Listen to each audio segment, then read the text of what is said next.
Live from Liverpool, we need to talk about ghosts with Kevin Eustace. Dear brethren, I hope you're all well. Was it the famous ancient philosopher Sheryl Crow who said, I think a change would do you good? I think it was. Long story short, I sought some advice from podcasting professionals. And they reviewed the show and they come back to me with some ideas. I may have mentioned this last week and I've mentioned it also on the Patreon podcast. But they basically said that the way I present the stories, very good, blah, blah, blah. However, when I go off on my tangents, which I tend to do, as you know, sometimes it can be hard to decipher where the story ends and where my little snippety bits come in. So, as was preceded last weekend, that's not the right word, as was talked about last weekend, this episode is a change in format, and this is how it will be going forward. So we are going to have slight music in the background of the stories, which will then stop when I interject with my alleged witticisms, and that's so we can all be clear on what's taken place. That was some valid feedback that I got, yeah. I thought, that's fair enough, that is. But it also made me think of adding bits in, changing bits around. You know, it should be always evolving the show. Can't stay stale. So, or can't get stale even. It's not stale now, Kevin. It's bloody great. Anyway, so what I thought we'd do is we're going to alternate everything up this week. And that's how it's going to be going forward. In the future, we're also going to change the theme tune. Change the theme tune, sing the theme tune, and the little ident bits of music as well. But that's a future project. So, in the spirit of all things change around, etc., allow me to thank our new patrons. Yes. Now, if you want to become a Patreon, don't forget, it's $5 a month will get you an extra show each week. Normally me and Becca cooking something and having an argument about the paranormal, which is all fun and games.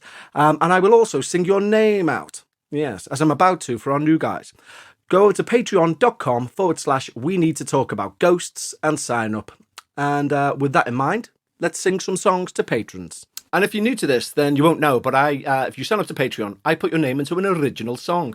And we've got two new Patreons. We've got Phil G, with Kenny's brother, and the amazingly named Gabriele Montevecchi. Yeah, so this is for you two. Phil G, you have gone and signed up to Patreon, and I want to thank you, and Gabriele Montevecchi. Your name is from heaven, but it didn't rhyme. And I want to say thank you to you. You're keeping the show alive. So I want to say thank you, guys. And it's on a 7th, yeah. So thank you, Phil G and Gabriele Montevecchi. You're not going to get much better name than that, are you? I mean, Phil G's great. It's no Gabriele Montevecchi, but thank you both very much. Yes. So if you want me to ruin your name via the medium of song, go to patreon.com/we need to talk about ghosts. And thank you as ever to all of our Patreons, literally for keeping the show alive. Now, we need to move on. Because it is a changed episode, we are moving forward with this new format. Ain't nothing we can do about it. So before we go into the listener stories, which is the lifeblood of the show, basically, we have got a new segment in the show. Yes, we have. And it's got a jingle. Weekend Weird. Yes, Weekend Weird, with a funky jingle in the background, playing there. I will read you a weird news story from this week that proves we live in a very strange and spooky world. And first up, we have a 41-year-old man from Hampshire who's been murdering sheep in the New Forest in an occult way. Yes, indeed. I didn't time that for that to come in that bit, but it just worked. So anyway, it all started when a sheep was found, killed and sprayed with occult symbols on the 25th of November, while several cows were wounded in the woodland in Hampshire. Then in early January, police discovered an ewe, E-W-E, and ewe, in Cadnam, which had been stabbed to death with a cross made of hay and a broken pitchfork placed next to it. Then a few weeks later, police investigated 3 more sheep deaths in the area, also with apparent links to the occult. Spooky, eh? Well, no, not really. You're just a bellend, mate. You're not a wizard. You're not Gandalf the Grey. You're not Anton LaVey. That rhymed. You're neither of those things. You're just a sad man who abused his animals in forests. So I hope you get shot in jail. But there was a statement that made me laugh, and it's from one of the spokesmen of the New Forest, who said, "Like many rural areas, we have a historical association with witchcraft, so that draws some people and some of the local shops trade on that. But normally, it's all about the fairies." Yeah, baby, it's all about the fairies. Anyway, that brings us to the end of the first of many Week in Weirds. Weekend Weird.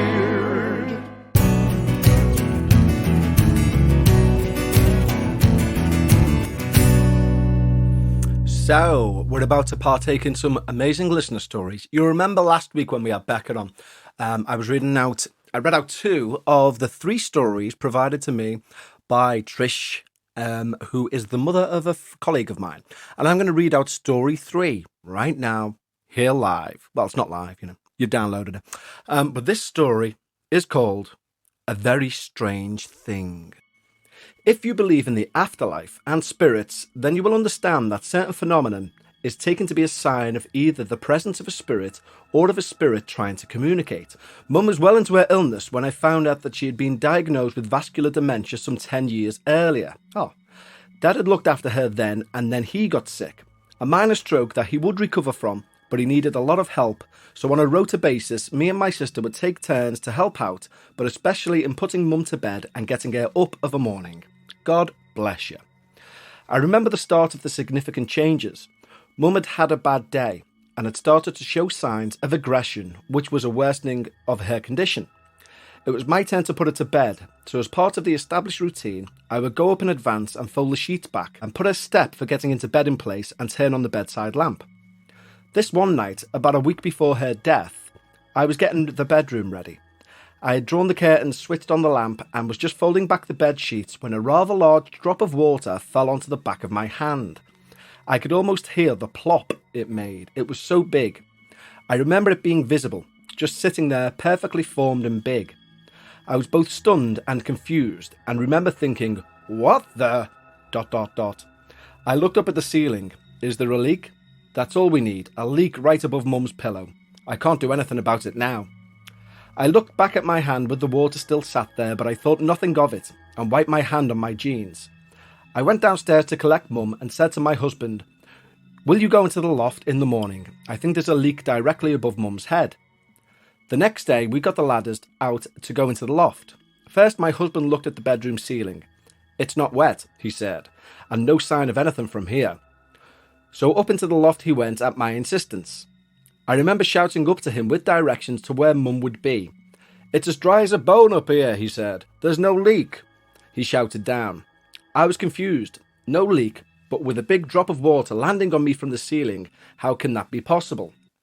Kev's got a theory on that, and it's to do with water and poltergeist, but we'll come back to that. By the end of the week, Mum had been admitted to hospital. It was Friday the 29th of November 2013. But her condition deteriorated so much that by Sunday the 1st of December, she was semi-conscious and not responsive. Oh, bloody hell. Then the strangest thing happened. I remember the following week getting up and drawing the patio curtains in the living room and seeing the outline of the number 4 written on the patio glass, a large greasy mark, very visible and written on the inside of the patio glass.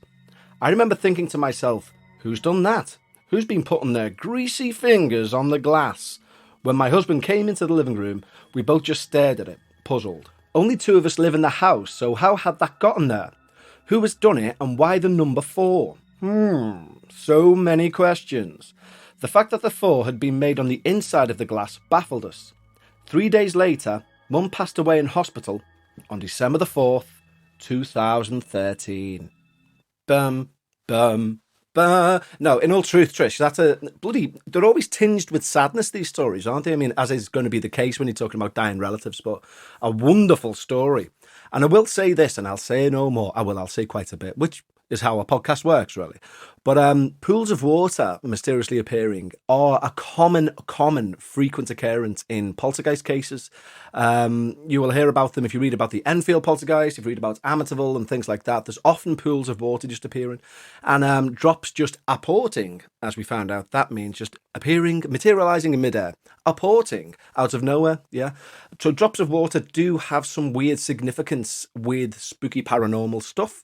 So it could be that, but the number 4 as well. That's interesting, isn't it? Especially, God bless her, that she then passed away on the 4th. So what a bloody amazing story. Thank you so much, Trish. And I think I have emailed you to say, please send more in, because you write such a good spooky story. I think we can all agree. Anyway, should we have another? This one comes in from the lovely Cleo Robinson, who's sent us stories in before. And it's called My Collection of Ghosts. The stories are never ending. Recently, my house has been quiet and any paranormal activity has significantly subsided, but at work, it's a different story. My work, a popular wine bar, has always been creepy when it's quiet, but even on busy nights when the atmosphere is amazing, there's a tinge of something odd. We're an all-girls staff and almost all of us have agreed that the feeling of being watched haunts the back rooms. There has been many events of the taps turning on and off by themselves and doors slamming. Well, as you'll know, we've had the tap turn off and on upstairs by itself, but Becca's convinced it's pressure, whatever. And we all seem to be able to ignore these events due to their frequency, but things have gotten worse. I did my first shift alone a few weeks ago in the morning. It was a bright day and nothing seemed to be out of place or going wrong in the back. I settled to do some paperwork whilst customers mooched around the shop to look at our collection. In brackets, we serve alcohol as a bar and sell it off the shelves too. Only one man was left when I decided to clean the bathroom. I turned around and saw what I thought was a man walk into the back, in brackets, I assume, to use the loo. I stood looking at the door waiting for him to leave before I cleaned. After a while had passed, the man didn't leave, and I noticed that the other man had left from the front of the shop. That's when it hit me that the toilet was empty. It for sure was not the man from the front of the store because no one left the toilet and I never saw him leave, and my attention didn't move from the door. I ran around the back trying to find a person somewhere, but it was empty. Somebody walked into the back and then disappeared. The back door couldn't have been used as it was locked. Easy to say, my first solo shift was chilling. I've mentioned this to colleagues I feel the closest to, and one other person's experienced this too.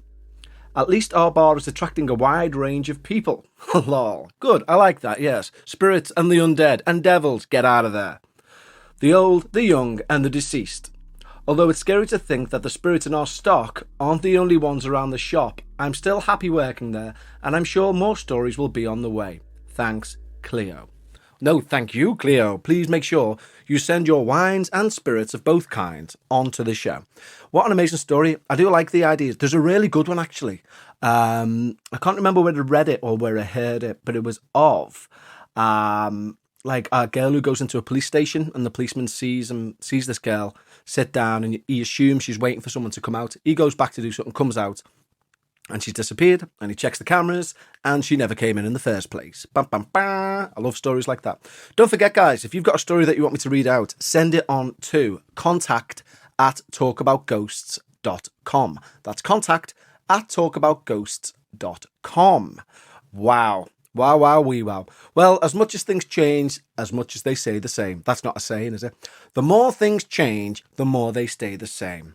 So let's have a midpoint. Hooray!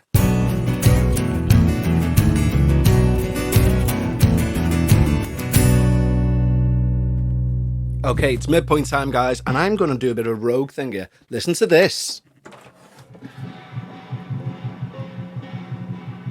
Can you hear that? What's that, you may ask? Well, I'll tell you right now. It is, of course, the Sunday. It is Chinese New Year, and we in Liverpool have the oldest European Chinese community, and we live in Chinatown, or just on the outskirts of Chinatown. And so that noise you hear,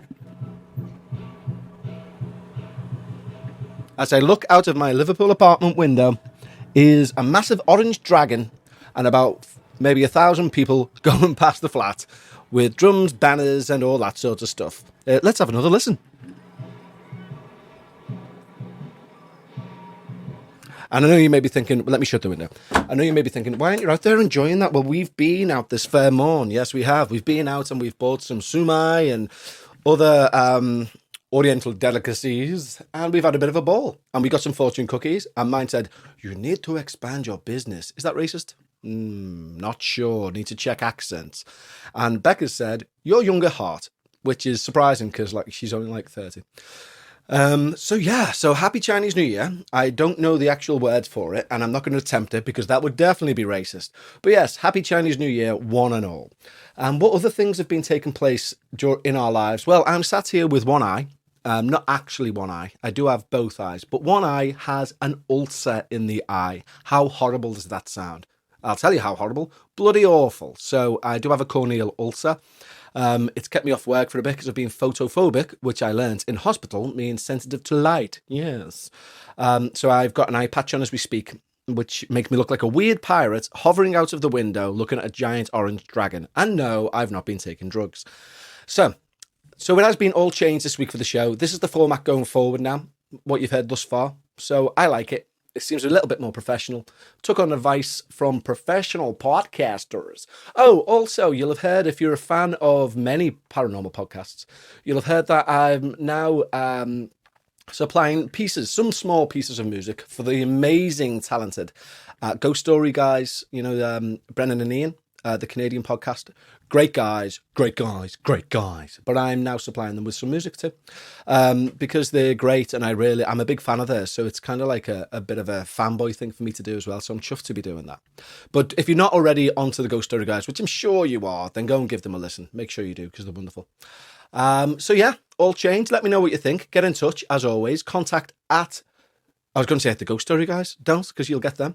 contact@talkaboutghosts.com. That's the email address you need. If you want to send a story on in, if you want to say hello, if you want to give me more suggestions, by all means do. Contact@talkaboutghosts.com. And don't forget, if you want to become a wonderful patron, go over to patreon.com/we need to talk about ghosts. Yes. So that's basically all that's happened this week. Tell a lie. We also, yesterday, because I said I need to get out of the house because I've been off work, I haven't moved, I've not been looking at any light. So yesterday, because I've got to go back to work Monday regardless. So we decided that we'd scale a mountain, as you do. So we went to a place called Moel Famau in North Wales, and we climbed to the top of it. And when I say climbed, it's more of a very, very steep incline. So we walked to the top of this mountain, and we went with a couple that we're friendly with, and and these regular mountaineering types.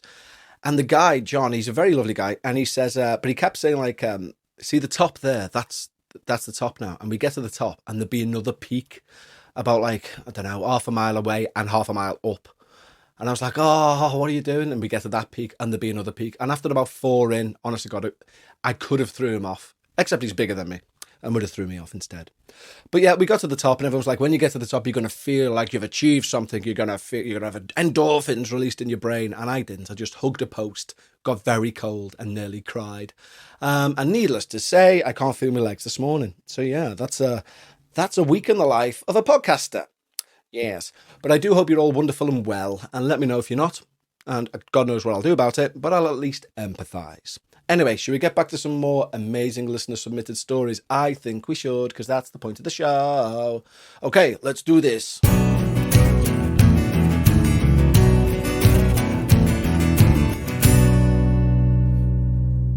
Okay, so that was the midpoint, yes indeed, and we're going to go back to more listener stories. Yes, we are. Cue spooky music.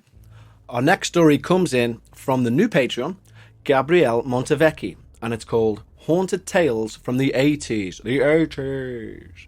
Hi, Kevin. Hi. Love the show so much. Thank you. I listen every week with my oldest kiddo, Lil, who is 14. However, my youngest, who is 12, Josie, refuses to have the podcast on in the car because she's completely terrified. Oh, you'll actually recall a couple of weeks ago I gave them a shout out to say, hey, Josie, don't be scared. That's the spookiest noise I've ever made. Sorry about that, Josie. Anyway, I continue. Thought I would send along a story or two which you may enjoy. I grew up on the North Shore of Boston in a typical New England Cape-style home which was purchased by my parents when it was newly built. When my much older brother and sister moved out of the house, I was fortunate enough to have 2 large upstairs rooms to myself, one for my bedroom and one for a TV/studying area. As much as I loved having lots of room all to myself during the day, at night I hated to be alone upstairs and always slept with the lights on. I sleep with the lights on all the time if I'm alone, don't worry about it. I can recall many nights when I would wake up terrified late at night, insisting to my parents that there were ghosts upstairs. They always laughed me off and insisted that my upset was just loneliness now that my siblings were off and out of the house. The year my dad's mother passed away was when I vividly recall strange occurrences starting to happen fairly frequently. One night my father and I were in the kitchen making a late night supper and chatting. On one side of the kitchen was the stove and on the opposite side the sink. My father was on the sink side of the kitchen slicing up some lemons to put into our iced tea. I was at the stove keeping an eye on the eggs. My dad came over to give me a hand at the stove and after a moment asked me to go back over to the counter by the sink to get the lemon. When I turned around to get the lemon, it was gone. There was nothing on the cutting board even though he had just finished slicing it up. I was immediately startled and then more shocked to see the slices of lemon scattered on the kitchen table at the back of the kitchen. I couldn't move. "Dad!" I couldn't say anything else.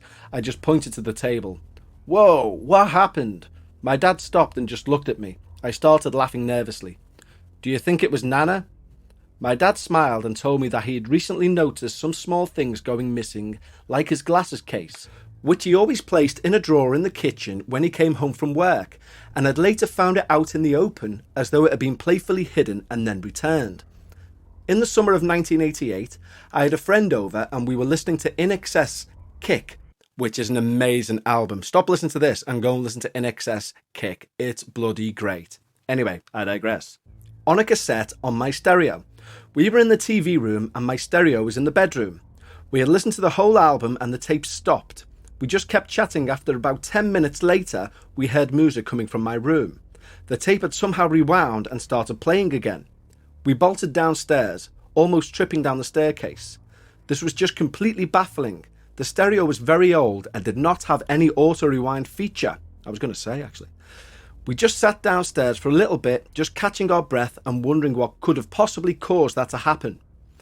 We stayed downstairs until the tape played all the way through and then we cautiously made our way back upstairs. This time, the tape had just stopped and did not come on again. We stared at the machine for several minutes, then I hit eject and we grabbed the tape. We switched tape to 10,000 Maniacs to see if the same thing might happen. This time the tape just stopped and did not replay. It felt as though Nana was just making herself known, and in brackets, and hey, who doesn't love a little extra dose of INXS? Good Nana. In the next few weeks, I played the same INXS tape many times, but it never started by itself again. Now that is weird. I must admit, I did think, was it an auto rewind feature? Because I used to have an old stereo, as many people my age did. And if it did get to the end of the tape, it would then rewind and play the following side. But if it didn't have that feature, you know, it could have only been some ghostly hand saying, "Think I want to listen to Suicide Blonde again." It was a gummy ghost, I grant you. But yeah, thank you. What an amazing story. And it's not the last, because she continues, yes. One more story for today. This one is more paranormal than ghostly, but I thought you would appreciate it. In the summer of '89, I was in my bedroom alone listening to the radio. It was about 10 o'clock at night and my parents were already asleep, so the house was very quiet. I was startled to hear the phone in the kitchen ringing. I was very surprised by a call so late at night. I did not want the call to wake my mum and dad. I got up quickly and went downstairs. For just a few seconds, as I was running down the stairs, I could literally see myself three-dimensionally in a way I can only describe as out of my body. To this day, I can vividly see each detail of this view of myself. The expression on my face, my hair flying and the nightgown I was wearing flowing as I moved.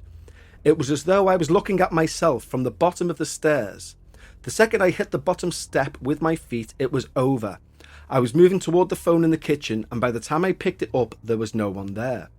I was totally shaken by what happened, but somehow it felt as though for a moment I had tapped into a sixth sense. I have never again had a repeat of this experience. Thank you so much and I hope you enjoy these little vignettes. I really hope you and Becca can make your way here to visit Massachusetts. So do I. That would be amazing, yes. I lived and worked in Salem Massachusetts, for many years, and as I am sure you know, Salem is home to the notorious witch trials and is also the birthplace of Nathaniel Hawthorne. I do know that indeed, and I'd love to come over, and I would guaranteed plop myself everywhere we went. My best to you and Becca. Thank you for giving us a smile and a good scare each week. Gabrielle Montevecchi, Danvers, Massachusetts.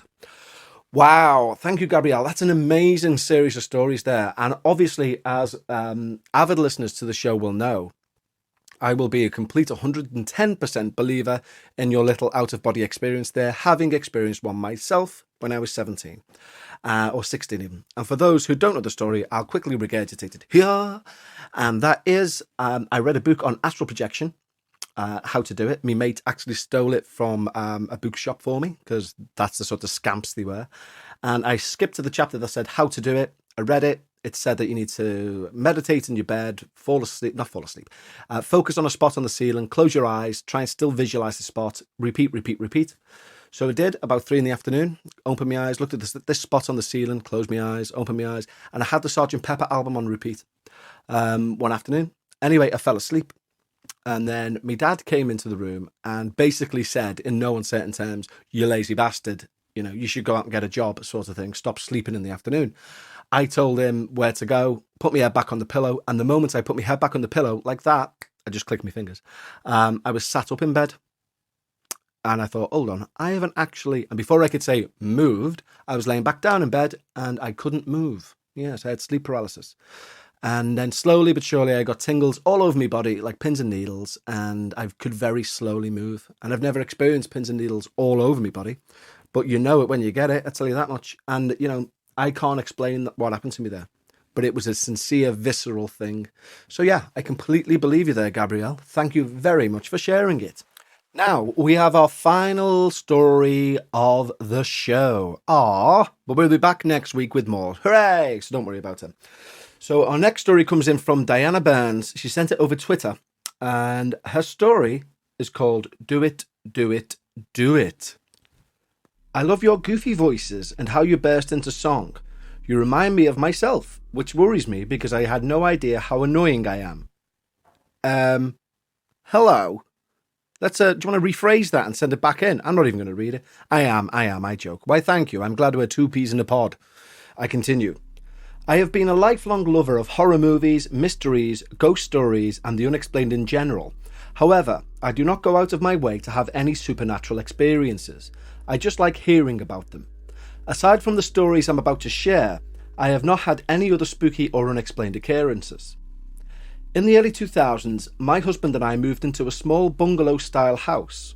I have attached a picture of the house, which, to say, guys, I'll put on the Facebook page. If you want to go over there, just search "We Need to Talk About Ghosts" and that picture will be on there. Anyway, the house was built in the 1930s and had lots of original woodwork, built-in cabinets and drawers, and a lovely enclosed front porch that had French doors.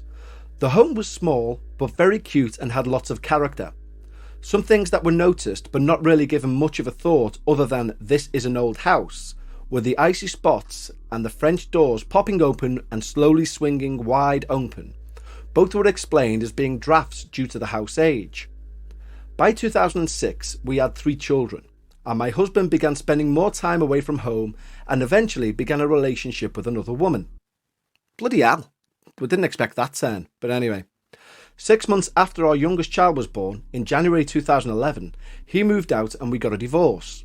After my divorce, when my children would go to bed, my evenings were very quiet times alone, watching TV, reading, doing chores or other hobbies. I like solitary time, so this was fine for me. After working full-time and being a single mum to 3 small children, it was nice to have some alone time. The point is, I liked the quiet and did not feel uncomfortable at all.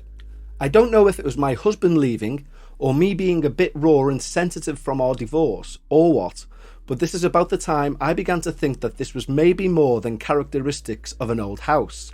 This is not really a story, more of a recount of some of the things I happened to experience. Aside from the French doors popping open slowly, on several occasions I noticed them swing close and latch shut as if someone was passing through the room. I would literally just turn the other way and not even acknowledge it.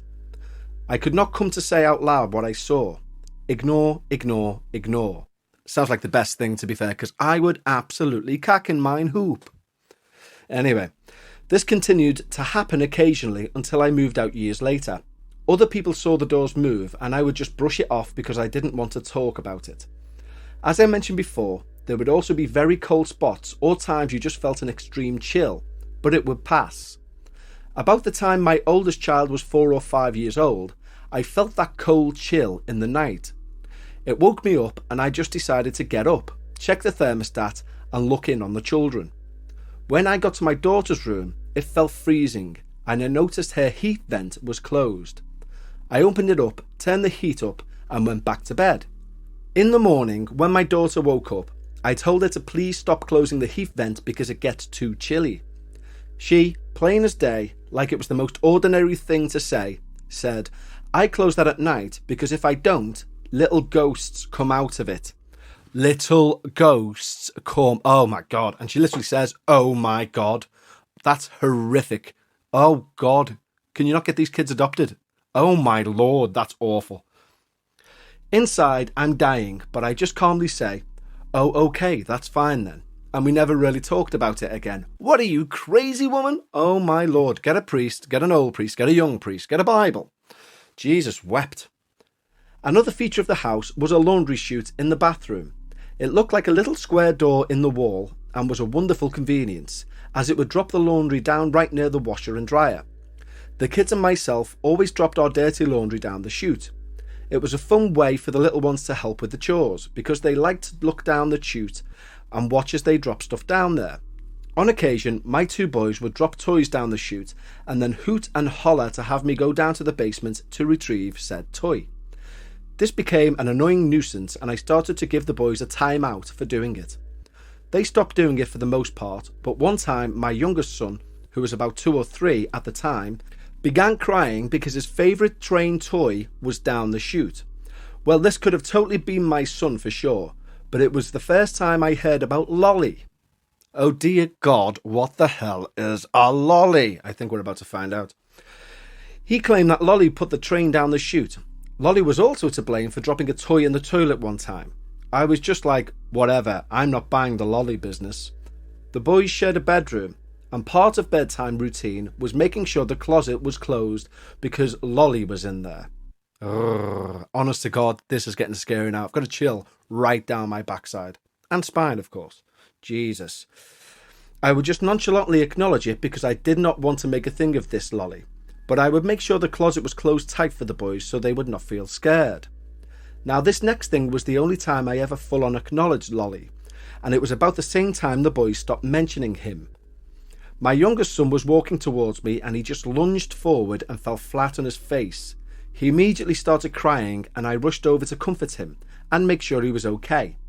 As I was consoling him, I said something like, "Oh my, what happened?" And he said that Lolly pushed him. It did look like he was shoved or something, but he was also a clumsy toddler, so take this as you will. I felt so bad for my son, so I shouted out, "Lolly, don't you ever bother my kid again or you'll be sorry." That made my son feel better, and we just went on with whatever we were doing. I never really heard much about Lolly after that, but one time I did ask my son what Lolly looked like, and he said he looked like a face with goggles on, but no mouth. Oh my Jesus. I've got to try and sleep tonight, as do all our listeners. What the hell? I do hope that this ends well, but judging by this faceless entity with goggles and no mouth, I genuinely don't think that's going to be the case, but you never know. Let's see. That was about the scariest thing I ever heard, but I just nodded and kept my cool like that was ordinary. My last experience involves me being slightly drunk, so take it as you will. The kids spent the weekend with their dad and I was alone for the whole weekend. I went out with friends and had some cocktails. After a fun night out, I returned home and made it to bed and completely passed out. I was woken up in the night by the extreme cold. I was curled up in such a way to have my arms under my body, and because it was so cold, I did not want to reach them out to pull the blanket around me. Still feeling a little drunk and being cold and tired, I yelled out, "If you are a ghost making it so cold, then can you at least cover me up with a blanket?" I swear to God, I felt the blanket slowly pull up around me to the shoulders. I was terrified. I just closed my eyes tightly and said, "Thank you," Now go away. I tell you what, you're braver than me. I mean, if a ghost pulled a blanket up around my shoulders, I think I wouldn't say thank you and go away. I think I'd say, can you kindly phone my father, tell him to make haste and bring some holy water. That is terrifying. Oh my God, I can't believe that you've done that. That's amazing. Well done, you. And I just lay there as still as possible until I eventually fell back asleep. Was I having a drunken hallucination? I don't know. I just remember waking up in the morning thinking, what the hell happened last night? I was very shook up after that one and began the process of moving shortly after. I'm not surprised. I have not had any other experiences since, and I hope I don't again. Wow, that is one hell of a group of experiences. God, I don't know, are you cursed? Was you born under an unlucky star? Was you born with a caul across your face? Because that's terrifying, Diana. Honest to God. I would get your entire family history researched. I would wear a rabbit's foot as a necklace. And I'd probably seek out that guy who's been killing sheep in England and say, please protect me, Gandalf. That is utterly terrifying. I can't believe that you got through that, because I certainly wouldn't survive, mentally, physically, or emotionally. Wow, wow, wee wow. Well, guys, if you've got a story as good as that, send it in. Contact at Talk About Ghosts. I'll read it out.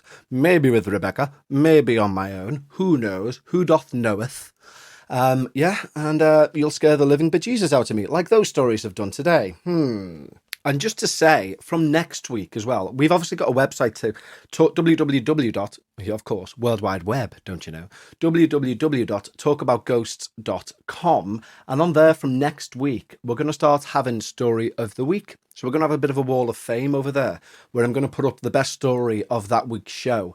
And that story will be up there for everyone to read through at their leisure. The idea being that at the end of a year, we should have like 52 stories on there, which I think would be dead good for anyone just looking to do a bit of spooky research, or get themselves a spook on Halloween or whatever. So do send them in. Maybe you'll make the wall of fame. Speaking of people getting in touch as well, we've had some lovely reviews, and I think we're going to read some out to say thank you. So the first one comes in from Di Detroit via Apple Podcasts from the US of A. And she says, 5 stars, funny and some good spooky stuff. Kevin has a delightful Liverpool accent and clever wit, so it's almost like listening to a Beatles cartoon with ghosts thrown in. The Beatles meet Scooby-Doo podcast. Spooky listener stories sandwiched between amusing commentary and occasionally his sceptical partner Becca make for ghostly fun. Thank you very much, Di. That's very nice of you to say. The next one is from Haunt Babe from the US of A. 5 stars. Subscribe is the title of this one. It says, Kevin is stocked not only with original, interesting content, but also humour that makes him so lovable. Ooh. And easy to come back to. Listen. Thanks, Haunt Babe. And finally, we got one from a name I recognise, one of our new Patreons, Wezza Wazza Woo Woo. Which is, this is brilliant, 5 stars. Just discovered this and basically listened to 2 years worth in 4 days. Wow. It's brilliant. Thank you. Kevin is hilarious. Thank you again. Which makes me laugh out loud at my desk when I shouldn't be listening to podcasts. So I'm trying to convince my boss I have actually developed giggle Tourette's. That's a good thing, yeah. I don't think he's buying it, but hey. I also started thinking in a Scouse accent due to a Liverpudlian tone overload. Anyway, highly recommend. Great giggle, good stories, and dead Beatle guest stars. What more can you want in life? Nothing. Why, thanks, Wezza Wezza Woo Woo. And he's from Great Britain, or she's from Great Britain. I just don't know. Or they're from Great Britain. We just never know. So thank you for those lovely reviews. And if you want to leave a review, it does help the show. You can leave it wherever you want. Apple Podcasts, Stitcher, wherever else. Wherever you get your podcasts from. So, I do think that that'll wrap it up for this week, but thank you so much for all of the stories. Yes, don't forget you can get us on all the social media stuff.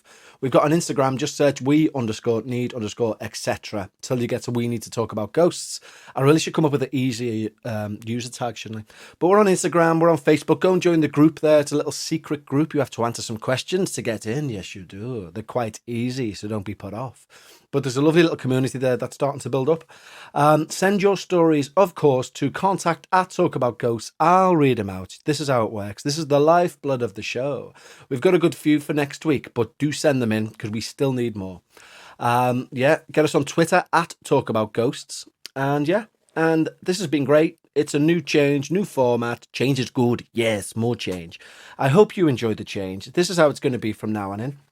And let's love each other and I'm not going to attempt to say Happy New Year in Chinese because that would be racist. But whatever it is in Chinese, say it to yourself, Google it, find out, say it to yourself, and that's from me. And sincerely, I hope you all have a wonderful week. I will catch you all next week, where I may have Becca on as a little guest to read a story or two. I may not. We'll see how we go. If you are a patron, you'll hear me and Becca arguing about the paranormal midweek, no doubt, whilst cooking. And in the meantime, and in between time, I love you all dearly, and I'll catch you later. Tatty bye.